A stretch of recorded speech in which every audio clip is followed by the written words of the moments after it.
శుభోదయము మిత్రులారా. పద్య కవిత్వము రచన ఇప్పగుంట సూర్యనారాయణమూర్తి. శీర్షిక పుస్తకము. చిత్తమునుగ్గబట్టి పరిశీలన చేసిన పుస్తకము, శ్రీహస్తము మాటలన్మహిత యజ్ఞము, పలుకులపేటి వాగ్మియవు, బిత్త మహాకవీంద్రుడు నవీన ప్రభావ ప్రమోదశీలియవు,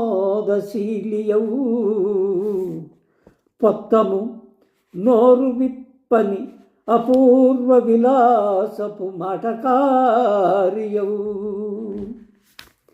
ఈ పద్యభావము పుస్తకము గురించి. చిత్తము నుగ్గబట్టి పరిశీలన చేసిన, మనసును గట్టిగా కేంద్రీకరించి పరిశీలన చేస్తే పుస్తకం గురించి ఏమేమి విషయాలు తెలుస్తాయి అని చెప్తున్నాను.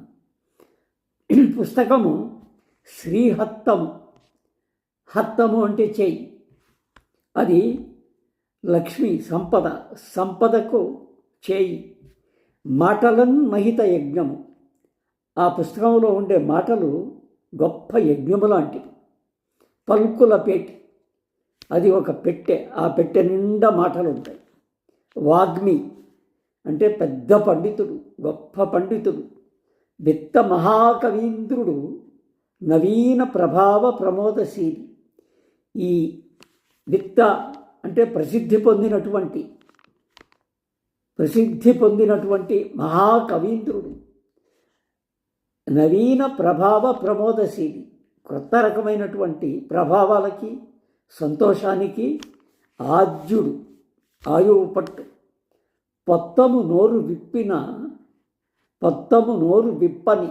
ఆ పొత్తము మనకి, ఆ పుస్తకానికి నోరు విప్పదది.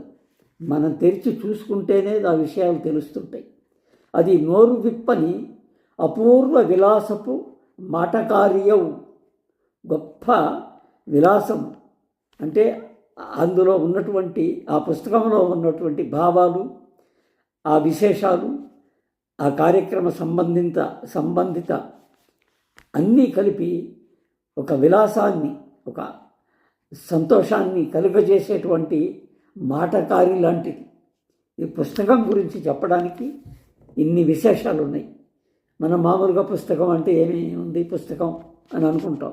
పుస్తకం లోపల ఏమేమి నిక్షిప్తమై ఉంటాయో చూడడానికి పుస్తకం ఏమీ చేయదు. మనం దాన్ని పుస్తకం తెరిచి చదివితే అందులో ఏమున్నది తెలుస్తుంది. అంటే పుస్తకంలో ఇన్ని ఉంటాయి, ఇవన్నీ మనం చదవాలి, ఇవన్నీ తెలుసుకోవాలి అనేటువంటి ఒక ఉత్తేజకరమైనటువంటి భావాన్ని ఈ పద్యరూపకంగా పుస్తకం గురించి పొందుపరిచి మీకు సమర్పిస్తున్నాను. మీరు చదివి ఈ వీడియో విని నన్ను ఆశీర్వదించి పుస్తకం గురించి చెప్పిన విషయాలు 4 మాటలైనా చిన్నవిగా మీకు ఆనందం కలుగజేస్తే నేను ధన్యుడను. నేను సెలవు తీసుకుంటాను. నమస్తే.